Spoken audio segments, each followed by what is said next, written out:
ಓಂ ಸಾಯಿರಾಮ್. ನನ್ನ ಮುದ್ದಿನ ಮಗುವೆ, ನನಗೆ ನನ್ನ ಎಲ್ಲ ಮಕ್ಕಳು ಸಮಾನವೇ. ತಾನು ಬೇರೆಯವರಿಗಿಂತ ಶ್ರೇಷ್ಠವೆಂದು ತಾನೇ ಹೇಳಿಕೊಳ್ಳುವ ಜನರು ನನಗೆ ಪ್ರಿಯರಾಗಿರಲು ಸಾಧ್ಯವಿಲ್ಲ. ನೀನು ನನ್ನ ದರ್ಶನಕ್ಕೆ ಬಂದಾಗ ಯಾರಾದರೂ ಸರಿಯಾಗಿ ವರ್ತಿಸದಿದ್ದರೆ ದುಃಖ ಪಡಬೇಡ. ನಾನು ಎಲ್ಲವನ್ನು ನೋಡುತ್ತಿದ್ದೇನೆ. ಯಾರಿಗೆ ಏನು ನೀಡಬೇಕೆಂದು ನನಗೆ ತಿಳಿದಿದೆ. ನಮ್ರತೆಯೇ ಭಕ್ತಿ.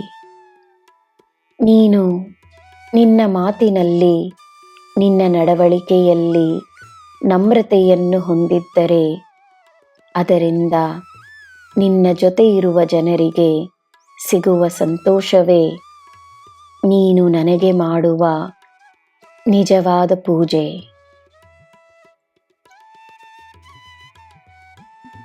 ನಿಜವಾದ ಭಕ್ತಿ ಇರುವವರಿಗೋಸ್ಕರ ನಾನು ಸದಾ ಇರುತ್ತೇನೆ.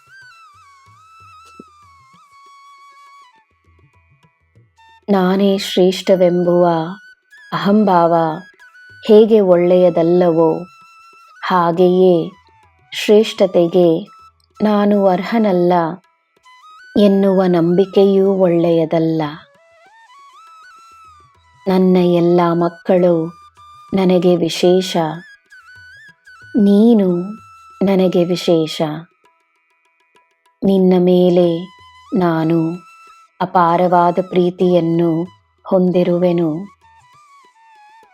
ನಿನಗೆ ಮಾರ್ಗದರ್ಶನವನ್ನು ನೀಡಲು ನಾನು ಸದಾ ಸಿದ್ಧನಾಗಿದ್ದೇನೆ. ಶ್ರೀಮಂತಿಕೆ ಎಂಬುದು ಕೇವಲ ಹಣಕಾಸಿನ ವಿಷಯದಲ್ಲಿ ಮಾತ್ರವಲ್ಲ. ಯಾರು ಶಾಂತಿ ಮತ್ತು ಸಂತೋಷವನ್ನು ಎಲ್ಲ ಸಮಯದಲ್ಲೂ ಅನುಭವಿಸುತ್ತಾರೋ, ಆನಂದದಿಂದ ಇರುತ್ತಾರೋ, ಯಾರ ಮುಖದಲ್ಲಿ ಸದಾ ಒಂದು ನಗು ಇರುತ್ತದೆಯೋ, ಯಾರು ಎಲ್ಲರಿಗೋಸ್ಕರ ಒಂದು ದೀಪವಾಗಿದ್ದು ಸ್ಫೂರ್ತಿಯನ್ನು ನೀಡುತ್ತಾರೋ ಅವರು ಪುಣ್ಯವಂತರು, ಅವರೇ ಶ್ರೀಮಂತರು.